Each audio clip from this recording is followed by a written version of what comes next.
Olá a todos, meu nome é Eric e nosso grupo vai abordar como tema a construção da significação dos símbolos da linguagem, de onde partem os diversos modos de intolerância. Bem, a introdução. Toda linguagem ela é edificada por um repertório de signos. O que isso quer dizer? É uma cadeia de diversas representações que formam um todo. Esse todo seria a linguagem. Bom, através de uma convenção social, um grupo, cada grupo existe um processo de construção desses signos, né, que compõem a linguagem. Cada um recorta a realidade da sua forma e atribui um pensamento.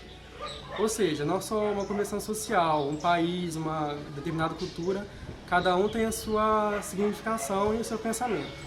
Exatamente por isso que existe uma divergência dessa significação, ou seja, um grupo X determina o que algo significa e um grupo Y tem um processo totalmente diferente do outro, e isso acaba gerando uma divergência dessa significação que cada um tem, gerando conflitos, ou seja, por causa disso é iminente a causa de conflitos na nossa sociedade, não só atual, mas como ao longo do tempo. Já vem acontecendo há muito tempo, seja na religião, seja xenofóbico, diversos outros tipos de intolerância, e é isso que o nosso tema vai abordar, associando essa intolerância ao processo de linguagem. Para falar sobre a importância desse tema, a gente precisa entender que, para que se abranja sobre a intolerância, é muito importante que a gente entenda como ela ocorre e o porquê a intolerância ocorre. Com isso, a gente pode ter como resultado uma pessoa que ela tem um olhar diante desses conflitos mais empírico, né? E ela tem uma compreensão maior de por que isso ocorre, se tornando mais compreensível. Na Idade Média, período em que jaz São Tomás de Aquino, ele vivenciou uma sociedade, né, que foi na Europa, que tinha diversos conflitos religiosos, né, como um exemplo disso. Esses conflitos eram contra o cristianismo e o paganismo, porque a gente sabe que a Europa teve um impacto muito grande dos vikings, que era um grupo que tinha como crença o paganismo, e isso acabou impactuando a sociedade da Europa da época. E com isso, existem vários conflitos filosóficos, porque existiam filósofos que usavam o paganismo para poder explicar suas filosofias, suas reflexões, e outros filósofos como São Tomás de Aquino, que utilizavam o cristianismo para poder explicar sobre a sua filosofia e sua reflexão também. Ainda hoje a gente tem esses conflitos, por isso a relevância desse tema, e não só religiosos, mas como comportamentais, culturais. O simples fato da gente usar uma aliança no dedo como representação do amor, isso é um fruto da linguagem, como diz no capítulo que é de estudo desse trabalho, dessa atividade. E todos esses comportamentos, essas culturas, tudo isso é oriundo da linguagem. Somente o ser humano ele tem a capacidade de estabelecer o signo arbitrário como linguagem. O que isso significa, né? O signo arbitrário é o signo que ele é estabelecido através de uma convenção social, ou seja, um grupo social que determina, que constrói esse signo. Já os animais é diferente, eles estabelecem o signo somente como índice e como ícones. O que seriam os signos de ícones? Seriam símbolos visuais, ou seja, quando o animal vê o seu dono, ele atribui um significado. Como cores também, isso ocorre bastante. E o índice é quando o animal, como o olfato, por exemplo, o animal ele sente o cheiro de algo, ou seja, sentir o cheiro da camisa do seu dono, ele vai automaticamente lembrar do seu dono. E assim ocorre com os animais. Os seres humanos, para que supram suas dúvidas, eles fazem um processo que é recortar a realidade, como mencionado antes, para que esse grupo social carregue essa percepção da realidade. Eles recortam a realidade para poder sanar suas dúvidas, e essa percepção que eles têm acerca de determinado assunto, determinada coisa, é carregada por diversas gerações, assim constituindo atualmente diversos pensamentos. E assim atribui-se o pensamento. Sendo a linguagem e o pensamento vindo de um sistema de representações adeptas por uma coligação social, isso acaba sendo muito particular. E por essas pessoas não entenderem a particularidade da linguagem, torna-se importante o entendimento de como é a linguagem, o que ela consiste, como é a definição dela. A linguagem está muito além do senso comum, como as pessoas a compreendem. A linguagem ela pode ser compreendida, pontuada no trabalho, como vestimenta, as comidas típicas, os comportamentos, seja na forma de falar, de se expressar, e etc. Então, eu vou falar sobre o desenvolvimento. No desenvolvimento, nós vamos citar os dois filósofos nos quais nós citamos no nosso trabalho. O primeiro vai ser São Tomás Aquino. São Tomás Aquino foi um filósofo. Ele viveu durante o século XIII. E ele, além de filósofo, ele também era padre e discípulo do escolástico do Alberto Magno. Ele também ajudou na filosofia aristotélica, no pensamento europeu, e atualizou a teologia cristã. E seus principais pensamentos foram tomista e tomismo aristotélico.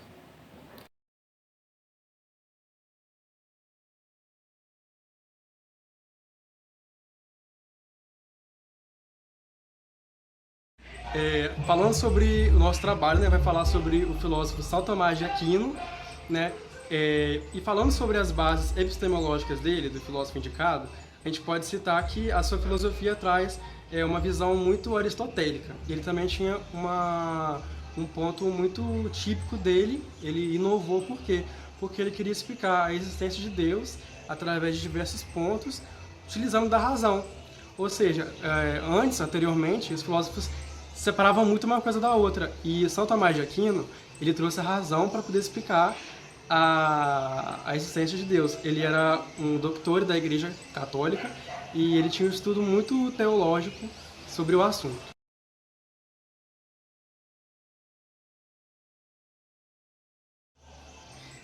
Período local onde ele viveu. Ele viveu na Baixa Idade Média, no século VIII, na Europa, né? E ele vivia em Paris, conturbada na Europa, porque era uma sociedade feudal que estava se desfazendo e as pessoas estavam questionando sobre o clero também. E foi o período de gênese da burguesia, onde a burguesia começou a surgir e posteriormente a burguesia iria se alastrar por toda a Europa, né? Ele vivia em uma sociedade em que a filosofia questionava muito o paganismo e também o cristianismo.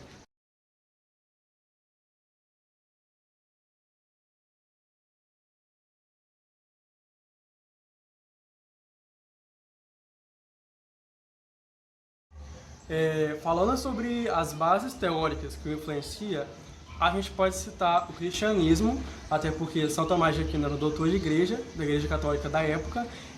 A gente também pode citar o conhecimento aristotélico, ou seja, ele utilizava os pontos de Aristóteles para poder reafirmar, fazer um estudo acerca, para poder reafirmar a existência de Deus.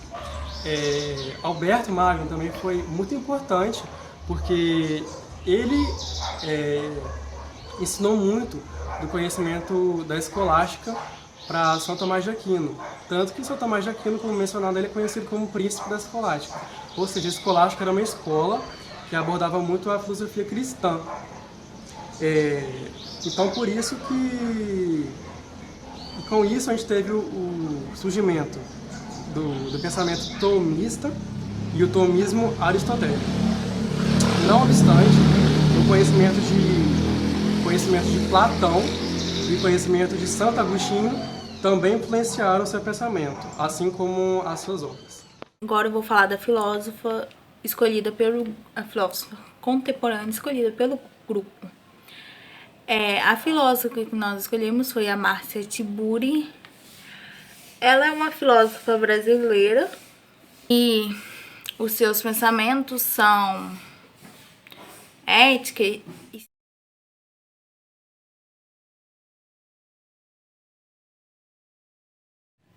e filosofia do conhecimento. Ela escreveu também 2 livros que eu vou estar lendo aqui para vocês, citando aqui para vocês, que são O Manto e Magnólia, e Filosofia Cinza e Filosofia em Comum. Ela também foi aluna de um filósofo, Carlos Siner Lima. Ela também é uma professora, professora universitária de filosofia e política.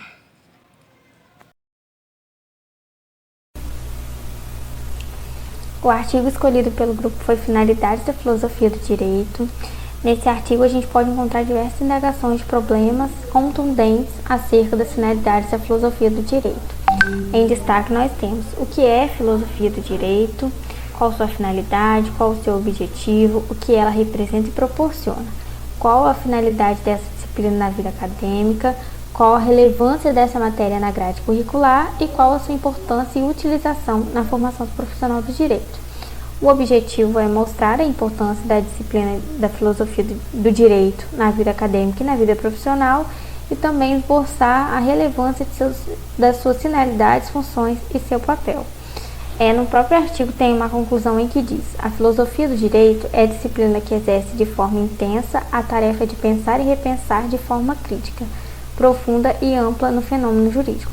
Por mais que o direito tem que se apresentar como ser gerador de proteção e com um grau de rigidez lhe sendo indispensável, a filosofia proporciona o poder de oferecer elementos que contribuem para o seu real entendimento e aperfeiçoamento.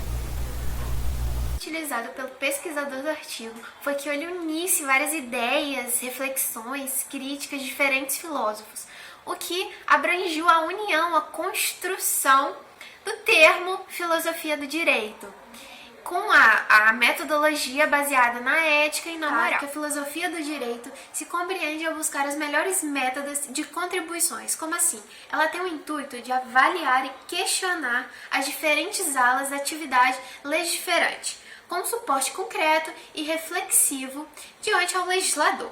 Então, enfim, essa criação temos com que o direito se torna atento aos anseios da sociedade, como assim, às necessidades que a sociedade ela presta. Então, se pensarmos filosofia do direito, temos que ela se liga a uma linguagem jurídica. É uma linguagem o quê? Mais concreta, mais codificada. Então, a filosofia vem com o método de retorcer, remanejar a interpretação, se tornando mais clara e também mais explícita ao direito. Então, ela não se prende só numa visão da razão, mas também ela nos ajuda a conjugar os valores sociais vigentes à sociedade. Podemos concluir que o ato de filosofar não é só apenas pensar, mas sim sair daquele ambiente de comodidade e estiver preparado para construir um novo conhecimento, baseado no nosso próprio produto cultural idealizado pela razão do homem, submetido aos critérios da racionalidade. Como assim? Exercendo o principal papel de pensar e repensar sobre as ações e etc. E essa ação da filosofia do direito, ela tem fins investigar o direito no ponto de vista conceitual. Como assim?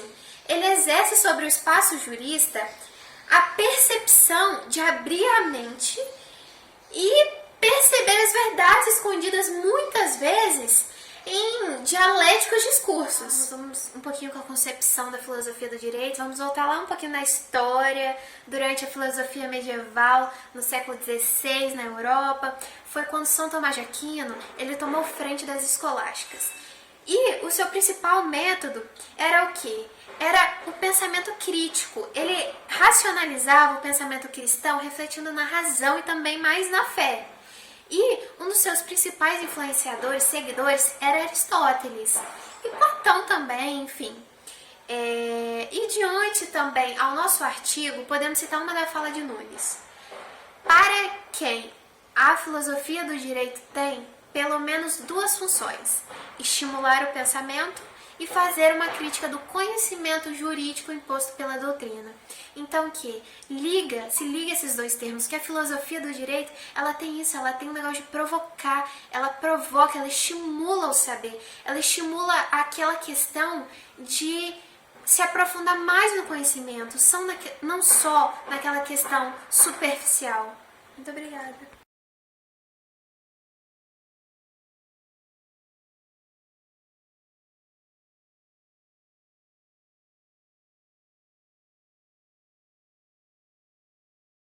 Os três conteúdos eles se ligam. Como assim? O artigo ele mostra pra gente os princípios, a ideia da filosofia do direito. Já os filósofos mostram pra gente essa prática. Como assim? A gente voltando lá na filosofia medieval, sabe? São Tomás de Aquino, ele fundou a escolástica com o quê? Com o intuito de opor a razão diante a fé. Então, ele questionava muito a existência de Deus. Já a nossa outra filósofa que a gente está citando é a Márcia Tuburi. Ela tá diante a nossa filosofia contemporânea e é a luta diária sobre a questão dos direitos das mulheres e etc. Então, dá para perceber que está tudo ligado, porque a filosofia ela se aprimorou diante a necessidade que a sociedade passou.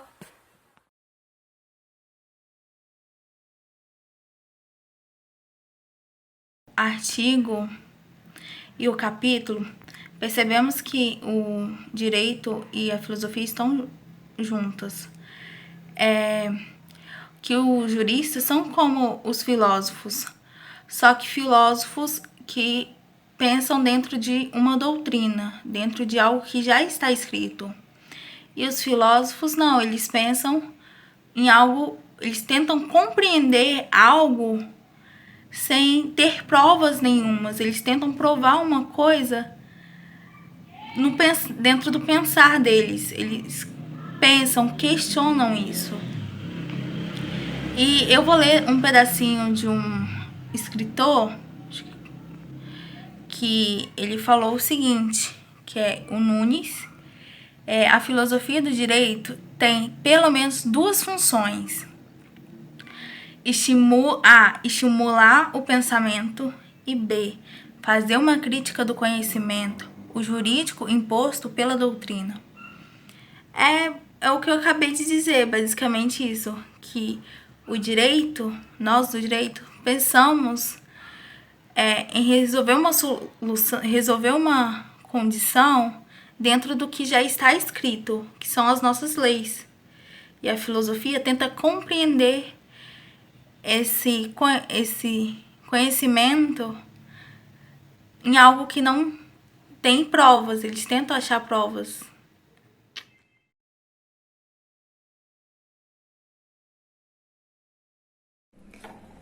O último tópico da 3.4 pede o seguinte: faça uma analogia do capítulo com sua área de formação e o problema proposto na introdução.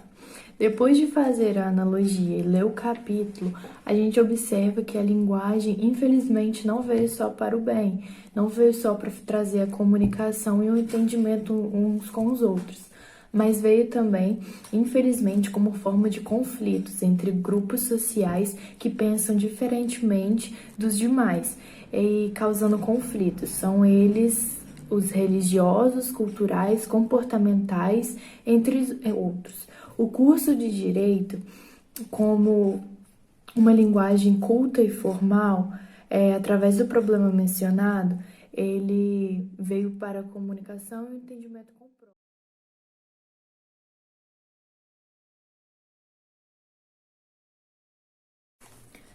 O primeiro tópico do número 4 pede para a gente descrever as contribuições de nossas pesquisas para a sociedade. Eu coloquei que é muito importante o capítulo lido pelo fato de que a linguagem está sempre presente em nossas vidas e é presente desde gestos, falas, pensamentos e até mesmo desenhos, que foi bastante falado no capítulo, que foram descobertos por nossos antepassados na pré-história. Muitas das vezes não damos a devida importância que a linguagem nos representa. A gente vive uma sociedade muito calada com linguagens ocultas. E é importante lembrar e ficar atento, independente de linguagens verbais ou não, que a sociedade em que vivemos, onde há tantos conflitos, é importante ficar atento às mensagens que são passadas sempre para resolver os problemas.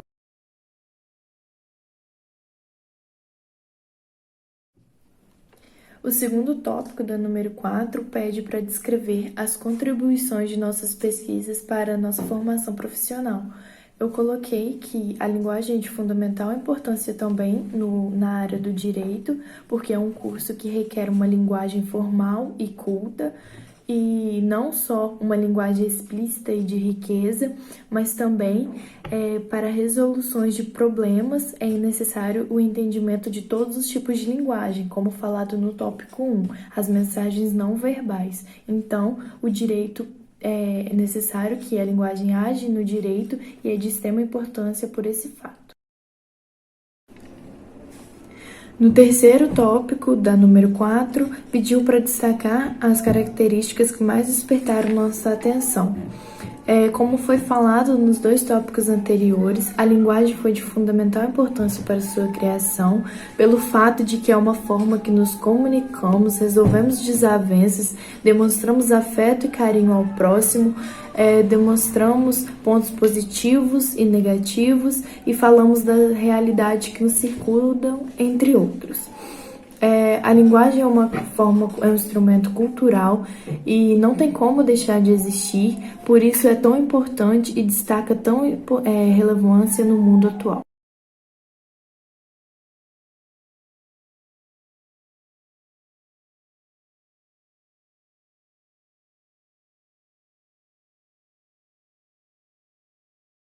Um ponto como curiosidade da relevância desse tema é uma frase do São Tomás de Aquino, que ele dizia: por seu pecado, os hereges merecem não apenas ser separados da igreja, pela excomunhão, mas também do mundo, pela morte. E nessa fala dele a gente percebe como as pessoas tinham um olhar tão intolerante a respeito das pessoas que eram pagãs na época, ou seja, era uma intolerância religiosa, uma intolerância de crenças. Por isso que a gente associou esse filósofo a essa problemática do tema.